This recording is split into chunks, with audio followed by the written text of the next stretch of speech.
Hello everybody. First, I'd like to thank Professor Shanmugan for having welcomed me here and also Professor Padmavati for also organizing everything so beautifully. Okay.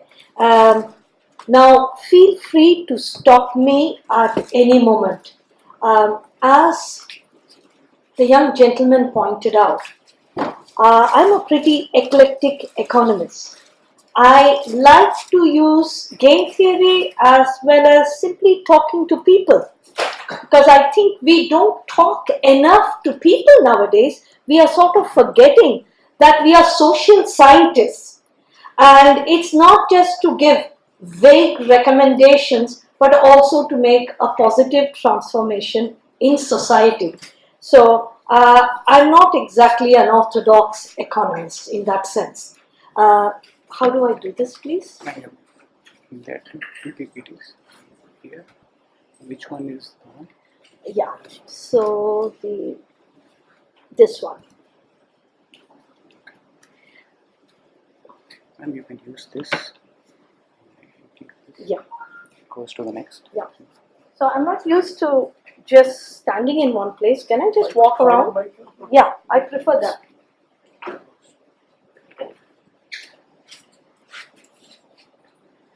Does this work? Yes, I like this. Yeah, got it. Yes. The red This light is speak, ma'am. It works. Hello. Does it work? Yes. Hello. Yeah, wonderful.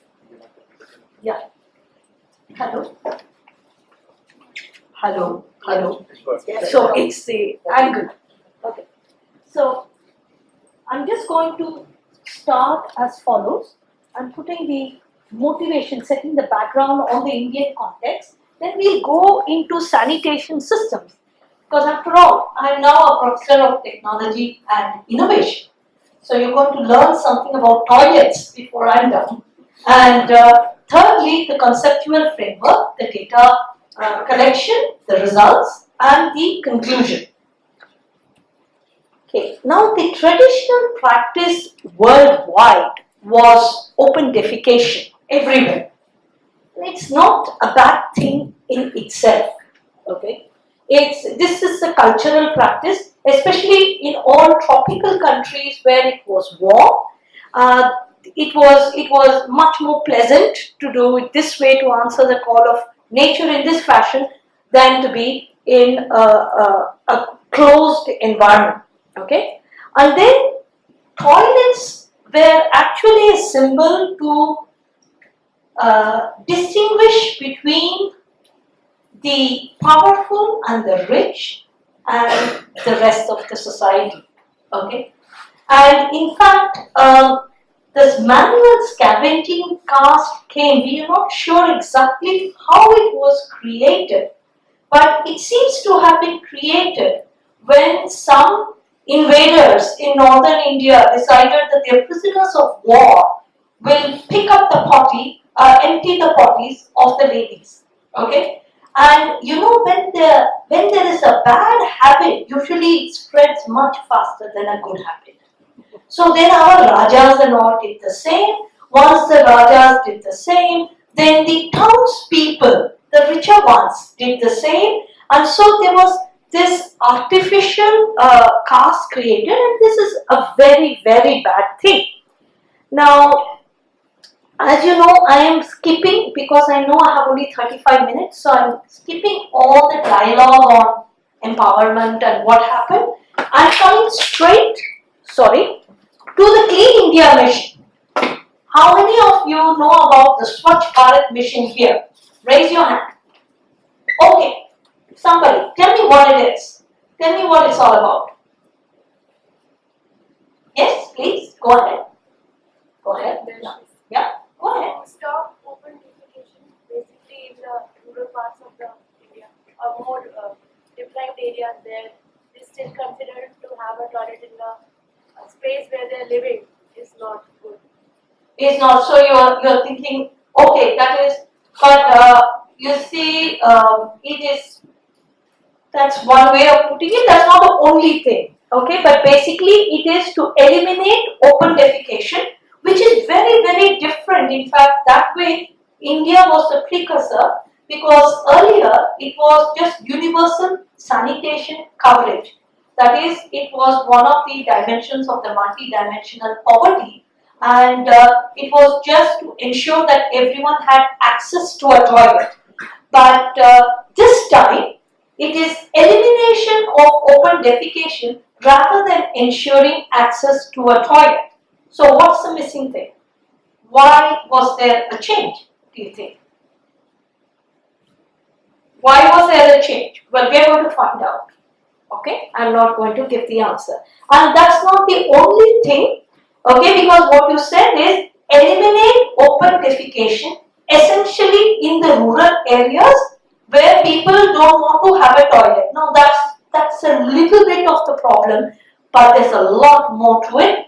And as we know, there's a lot of open defecation in cities also, simply because people don't have access to a functioning toilet. Okay. So now I'm going to do some, before I say why it's important to have a toilet, let's test your school biology. So please tell me, which of these transport pathogens, that is germs, which can affect human health from feces to humans? All. Who said insects? Your teacher is the cleverest. So next question. Which of these transport pathogens that cause gastrointestinal disease? Yes, yes. The visitors are very clever. Okay, so it is the cockroach. You see, the bee is pretty clean. The spider is very snobbish, doesn't touch. And the ant is also very, very, it is very elite. It doesn't, only the cockroach does all these dirty things. So, you see, gastrointestinal diseases is a bad thing. Okay, which of these viruses are found in feces? Huh? Which one, please speak up? Dengue. Dengue, and who else said something? Polio. Okay, the polio people have won. It's only polio. Okay, so only polio. And now for this, okay, what do you get? What do you get? Roundhouse. Kala azar is related, but it has nothing to do with. It's not an excreta related disease. Okay, so very terrible. It has other sources. Now, tell me which of these are caused by bacteria or virus present in feces. Please. Cholera, diarrhea, typhoid. Now I myself, I am okay. These are the ones which are direct. Nobody said skin blisters. By the way, that is a big thing. And you see, I wanted to ask you, which is the number one killer in India? Diarrhea. Okay. So if you combine all the other things together, you see that the excreta related diseases are the number one killers. Even if they don't kill, they are the number one sources of morbidity. That is, you lose working days. Okay, that means you lose income generation capacity. Okay, so that is why we need toilets. In fact, the UNICEF calls it WASH. They said water, sanitation, and hygiene behavior. And so, by washing your hands and by having a toilet, you can actually obstruct all the sources of pathogens that lead to all these diseases. Now, they just said this, and so we went around. Now, what was the government's response to this? Tell me what happened. Tell me. You see, what happened is that there is a separate line. We operate still in silos. We will find a lot of things on water and sanitation, but sanitation is strictly the step system. It's all about water. And the water and sanitation people don't talk to one another. and they don't talk with the Ministry of Family Welfare. Okay, so everybody operates, and the Ministry of Environment will not talk with any of them. So our response was silos. Okay, and this is one of the problems. Okay, we'll come to that. Let's look at the state sanitation coverage. We have come a long way. Now, you see, there is Tamil Nadu and there is West Bengal. According to the SBM data, Tamil Nadu is behind West Bengal at the state level. Now, there are many things which are interesting in an economic phenomena. One of the interesting things is when you zoom more and more down, you see different things. It's exactly like in physics. When you have matter, you see, and you go deeper and deeper inside, the properties differ, you get a different perspective. So this is the thing at the state level, and I was curious as to what would happen at a district level. You see, so I of course I can tell a lot of stories, but basically I like Upi. And it was very interesting. I wanted to know they are tribals. So I wanted to know the questions. I wanted to compare it with another system of governance in West Bengal. Okay, both are populist, but they have a different driver of populism. And I wanted to see what would be the health impact. So the motivation now, you see, is really to understand the role of sanitation as a driver of health. Given that we know that there is complementarity between sanitation, water and hygiene behavior. And it's very important to study this because it can, if we attack this problem, we can save so many lives and improve the income generation capacity. Okay? And this is interesting because they are both mountainous, they are both isolated, they both have tribals. So what's similar and what's different? It's always interesting to do what we call a triangulation rather than do a unique case study because you get more perspective. So now that was setting the background on the Indian context and the motivation because it is necessary to improve health for income generation capabilities. Now this is what is known as a common pit toilet. It can be a single pit or a double pit, but it's basically a pit. The pit can be just under the toilet slab. The pit can be outside the toilet slab, outside the house, but essentially the water goes into a pit. Now, what I noted, because as you know, I'll be speaking about an internship afterwards, I started looking into sanitation from high tech, from biotechnology and from corporate behavior after the Asian tsunami of December 2004, when most of you were babies, you know. So the thing is, and then I've been looking and I find that it only recently been admitted that the pit latrine is extremely contaminating. Okay. So now, last year or the year before last, they have the World Bank, which gave a lot of money for the diffusion of the pit latrines everywhere. Okay, that's why we have Bangladesh in such a sad situation, though they have eliminated open defecation, but not diarrhea. Okay, because of ill-designed toilets, and our masons don't have instruments to check the water level. It has to be checked in the rainy season. So now it has this little kind of corollary that look here, the pit latrines are kind of dangerous unless you build them properly. The alternative is a septic tank. Okay, it's basically something which digests the sludge in without oxygen, anaerobic. Okay, and it has certain filters so that the water that comes out, okay, doesn't contain fecal matter. But for that you have to construct what is known as a soak pit, you have to construct obstructions, and these things are usually not done. Okay, and of course the location of the toilet also matters. Okay, Now there was, I haven't put the right one here because I had pictures also of septic tanks. You know, they're so-called septic tanks, and they are just holes in the ground. Like in the village where I work, the World Bank financed 250 toilets that are passing off as septic tanks. It's just a hole. Okay.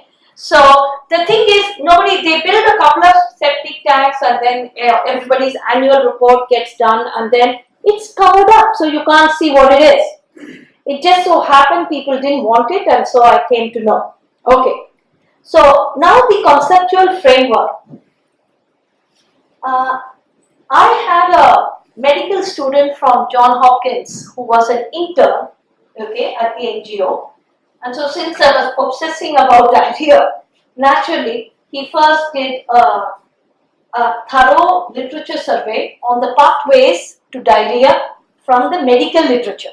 Okay, so we use data mining techniques for literature surveys nowadays, and we found all the different pathways. So basically, you see, the physical environment matters, the resources matter, the built-in environment matters, and of course, the host characteristics matter, and the hygiene behavior, and all these determine the biological pathway by which the occurrence happens. Now, how does this translate into an economic study? So the conceptual framework was, look, let's take a household, let's characterize it by its social identity, okay?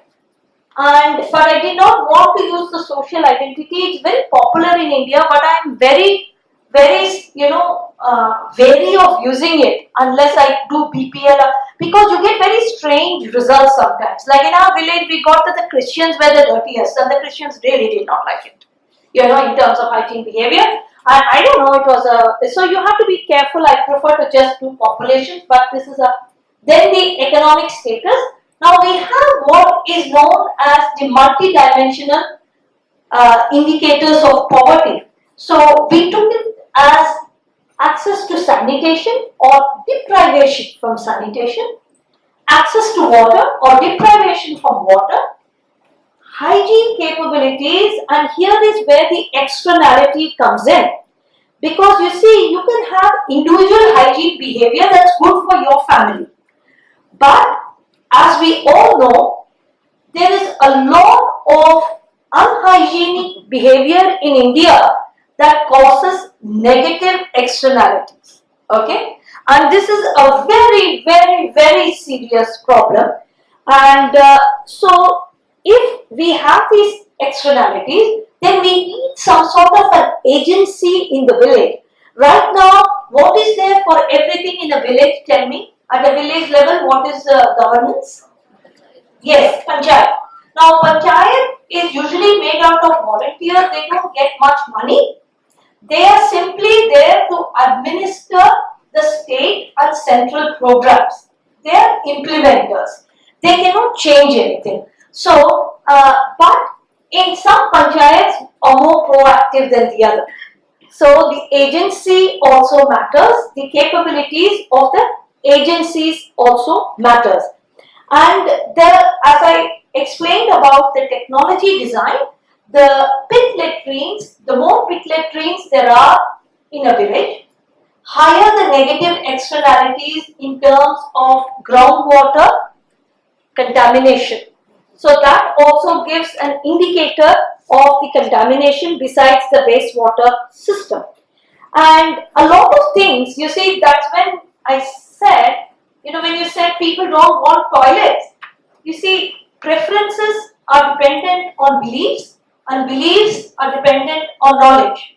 Okay? So we have got a lot of data, or rather theories also in economics, which show that your preferences can change if new options are made available to you, and even new knowledge is made available to you. So it's also the awareness that counts. Okay? So what we can do is we can look at the household data, and we can aggregate it also into a village data, because the systemic environment counts a lot. Even if you observe hygiene behavior, but your neighbors are all dirty, then you are going to get, you're going to get pathogens from the insects that are sitting on the litter of the others. So that's why we gather information on these 6 variables: the socio-economic status, the access to sanitation, water. Now we had multiple variables for all these things: the agency, the cleanliness, the hygiene behavior, and finally the health outcome. So we had the village characteristics, the household characteristics, the household access, their hygiene behavior, and all this determined the probability of getting a wash related disease. Okay. So the data collection was done through a survey on 600 households, 300 in Jalpaiguri and 300 in Ooty. There were different teams and we had a total of 121 variables, and it related to 20 villages, but the limitations were, do you remember how many times you got sick in the last 6 months? Do you remember something? That's it. Do you remember, sir? How many times you got sick? How many members of your family got sick in the last 6 months? It's kind of difficult. Though it's if the mom is around in the house when the survey is taken, they will tell. The grandmother may not know. The children may not know. So, in a lot of these surveys, you have to take it with a pinch of salt also, because you cannot capture the information completely or perfectly in any survey. Okay, but you do the best you can. So these are the usual limitations, and you see, especially with respect to skin problems. For example, we ask what are the different things. If there is a girl of marriageable age in the house, they're not going to say that. You see, people don't want to self-declare that they are sick. Okay, so this is bias downwards. Okay, now the results. What is interesting is water is not a problem, and the field workers, because I had done training so that the survey people know what is a well constructed toilet, what is a not well constructed toilet. Everywhere they found the same. And this is for the girl there. You see, despite having toilets, you see, there are always families where some members prefer open defecation. Okay, and then we have the hygiene behavior. More or less, our households are very clean. They clean up properly, and they have enough to eat. And you see, but still they have contracted wash-related illnesses. Now, what is different, and we'll see where it is different. You see, the quality of the water. So far, we have talked about only quantity. Nobody talks about the quality enough. The quality is very varying, and you see what is interesting is the self-reported problems with the toilet are very different in the 2 places. And also we will see, I am not putting all the numbers here, the percentage of family members who practice OD, and then we have something called a mix. I didn't want to, this is an ongoing work, by the way. I haven't just got a paper out in Journal of Development Studies about the behavior of adolescents in schools with respect to toilets.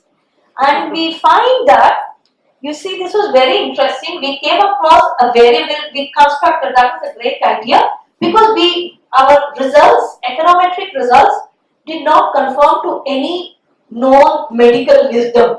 Okay, so we were wondering what are we getting, So till we hit upon the idea to have a behavioral pattern. People can always use a toilet. People can always defecate in the open, or they can be very pragmatic. Use a toilet when possible, otherwise, answer the call of nature. Which group has the best health, please? The mixed. Who are more intelligent, girls or boys in schools? Girls. But boys prefer to withhold, and they suffer consequences apparently much more than the girls.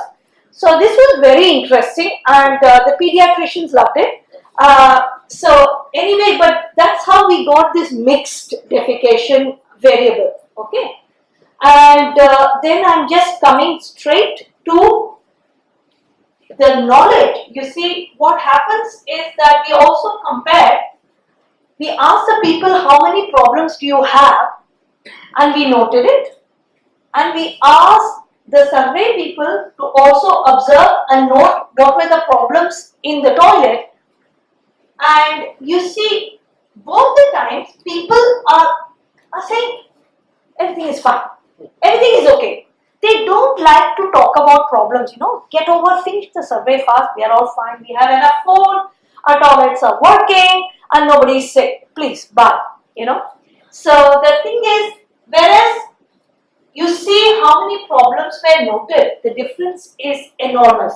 So this shows that even when the government builds a toilet for people, they are not very sensitive about the problems of the toilet. We somehow do not take it seriously enough. Okay? Now, the second thing is, you see, in terms of education level, it is true, okay, that the general class is faring the best in terms of education and in terms of income level. But when you see, between the scheduled tribes and the backward castes and scheduled castes, we found that you could really, because you see, according to our social protection programs, social protection is most for the scheduled tribes, then for the scheduled caste, then for the backward class, and then for the general. Okay. So we found that the scheduled tribes are still extremely marginalized. But there is some sort of mobility because we find it different in the other cases. But you see, access is not always related to social identity. For example, in terms of water, where we did the survey, the general caste were the suffering the worst in terms of access to water. But again, you see, the scheduled tribes are doing badly in two of the cases. I use pictograms like this because it speaks for itself much more than if I put a table full of numbers. Okay? So it's very clear. A red is bad, a double red is super bad. Okay? So what we want to say is access is not only to social identity. Now again, this is very interesting. Open defecation is not because you don't have a toilet. You can have a toilet.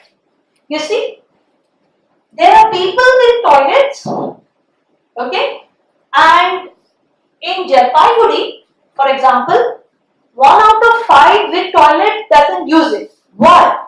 Because they are so badly constructed. They did not report the bad things, but their toilets are not functioning.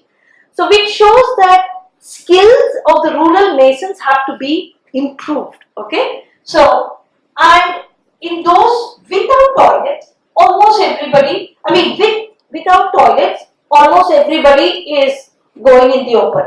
So if you have a toilet, you really reduce open defecation, but now you cannot eliminate it. Okay. So when we do the regressions, we did the COVID and the logic. This is where I am not very happy with what is being done. I am basically a game theorist, I don't do quant, but you see, my PhD student has not convinced me that the right model is there, because they know, excuse me for saying this to all these young people, but people know Stata, SPSS and all these things, but when they look at the data and I say, why? Can you please give me a reasoning, a logical reasoning? You don't even have to tell me the math, but can you prove what is the method? They stare back at me. So the thing is, this is where I'm not convinced, but I will tell you what results we have because they look quite good. So you see, these are the drivers. We need to know what is the drivers. And you see, the drainage, many of them, what happens is, they say it's a septic tank, but actually there's just a tube that comes out and everything just falls. Okay? or it goes into a tank and there is another tube from the tank and it just falls into the gutter. Okay, so drainage we found is terrible, and you see, if you have, it's better to not have a toilet than to be near an open drain. That's what the first thing says. Okay, the second thing says that you need to, most of the time, baby stools are simply thrown. Okay, this baby stools throwing in an unhygienic manner is most significant. Okay, that means mothers have to be taught. And you see, also, if you don't own a toilet or own a poor quality toilet, that is not good. Okay, so then that is in Ooty. Now let's see Jalpaiguri.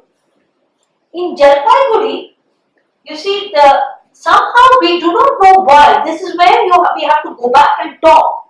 But the panchayat taking an interest or not taking an interest seems to matter a lot. And somehow in Ooty, the panchayats seem to have been far more proactive than Jalpaiguri. But in that case, why is it? Why did they not? That I don't have the answer yet. And then we have another thing called crowding. You see, because when you have communicable diseases, the more the number of people in a house, the higher the probability of the germs getting transferred between the family members. So this is another variable we introduced in the adolescent paper also. And we again find, you see, these two are same in both. So that means that a poor quality, masons are not building the good toilets, and mothers don't know how to dispose of the baby stools. Okay? Now, this is most interesting. No, sorry, the same set of variables were regressed on. Exactly. Right? So this open drainage thing is not significant. Is not at all. So that is why. But then you showed us data saying that in the case of this, what's the Ooty? What's the other one now? Jalpaiguri. 20%, one in 5. So 20% of the people defecate outside. Yes. And then they defecate outside, they throw the baby stools into the gutter. Okay. And then maybe the other things go, the gutter is very close to the house. The proximity of the open drainage to the house is a very serious driver of diarrhea and other excreta related diseases. But usually they throw the things into the drain. And then you see, for those who own toilets, this is the drivers of the disease among those with toilets. Okay, here it is really, again, I do not know, we call it the baby stools mystery. You know, we find it appearing everywhere. And maybe that's why the Indian government has put this as a very, very strong indicator of hygiene behavior. Okay, so then the lack of access to agency, meaning that the panchayat doesn't care about you. Do you have access? Can you explain your problems? Not having piped water, okay, for those with toilets, and having a poor quality toilet. So these are the main results and conclusions that we can make, that you see, to reduce the disease incidence, okay, via toilets, we have to go beyond just installing toilets. We have to think about the quality, we have to think about the drainage, we have to think about the access to water, and we have to think about also the hygiene behavior. Now, especially quality of construction is where we find the maximum gaps, because all over rural areas, it's only rural masons and they learn through an apprentice system. You know, they are, and what happens is that they keep repeating the same mistake because they don't have a science-based, or let's say scientific-based reasoning for what they do. You know, it's because that's the way it's always been done. Okay, so it's a kind of a norm, a routine, but they don't know why. And now things might be different. So there's a big need for awareness creation. And I'm jumping on to the other thing. That's why you see Swachh Bharat. Okay, we are interpreting it in this way. First, we must make the toilets available. That is absolutely clear. Okay. Second, it's like a toilet is an innovation to somebody who never had a toilet before or used the toilet before. Okay. So in adoption of innovations, you have to make it acceptable. You have to make it aspirational. Okay. And so there is more work needed, because most of the villages, I used a little bit of game theory for which I became a bit famous, because it was practiced in other places by UNDP. I held what is known as the toilet beauty contest. So basically in game theory, there is thing about the beauty contest of the executives. Why do executives get so much money in big corporations when everybody knows they are not so much greater than the others? Does anybody have an explanation? Please tell me. Why this is called the beauty contest? Because they are supposed to be beautiful executives. Okay, that's why they get so much money. Why? Can you guess? It is so that all the people just below the executives kill each other to prove themselves. Okay? Because they know that if they become the top boss, you see, they get an executive rent. That is, just for occupying that post, they'll get a lot of money which they don't really deserve. Okay? But that makes the people below the executive that can, work, because only one of them is going to become that. Now I use the same thing because what happens in terms of acceptability is that all ladies use toilets. And in those days they used to say toilets are for ladies. For gents it's not virile. A virile guy will not go and use a toilet when there is a beautiful beach, madam. Ladies can't go to the beach. We can. Who's going to go into a toilet? So I had a toilet beauty contest. The rules were like this.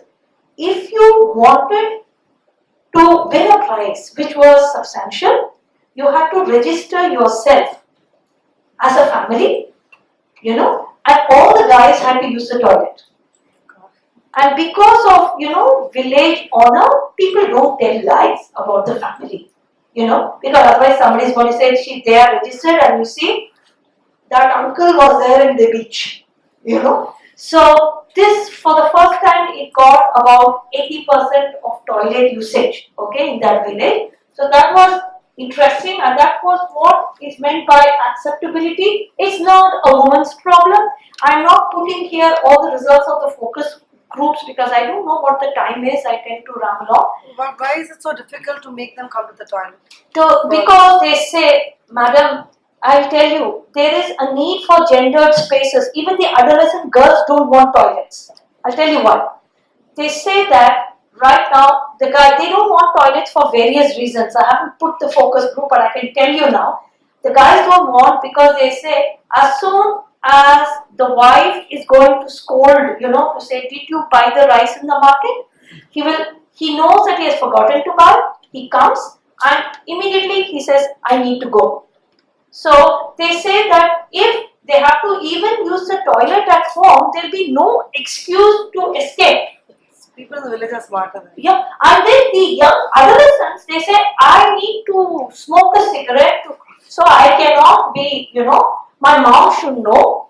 But the best was from the girls. They apparently what they do is they say, we have no place where we can talk without elders about boys. And whom we meet. Somebody, some auntie, some grandmother is always breathing down our necks. So what they do is they coordinate, they send a SMS, thanks to digital technology, let's meet, and then it's a social gathering where it is just for talking. You see, it is just for talking. So they said that, You see, we are not, so we need to have, so especially at the adolescent for the schools, it's really, really important to have gendered spaces where you feel safe and where you can be within your age groups and just gossip whatever you want to gossip. You see? So this was, and so there's a lot behind this acceptability. And of course, this for the same technology, I went to the Indian Bureau of Standards to get how to build a safe tic-tac. I cannot understand it, so I cannot explain it. We do not have curriculum that is user-friendly for somebody with a 6th, 7th class education. And they are very intelligent, mind you. It is not a, so what we do not have is appropriate curriculum. And also you need to be an effective talker because everybody has their phones nowadays. You call them for a meeting, unless you are effective in teaching, everybody is on their Facebook and all that in the village also. Okay? Yeah, so the thing is, you need to, that's why I'm coming to the internship and just sort of putting all the foundations. But we need safe technologies available, we need to be simply taught. Okay? And I think that's it. Thank you very much. Okay?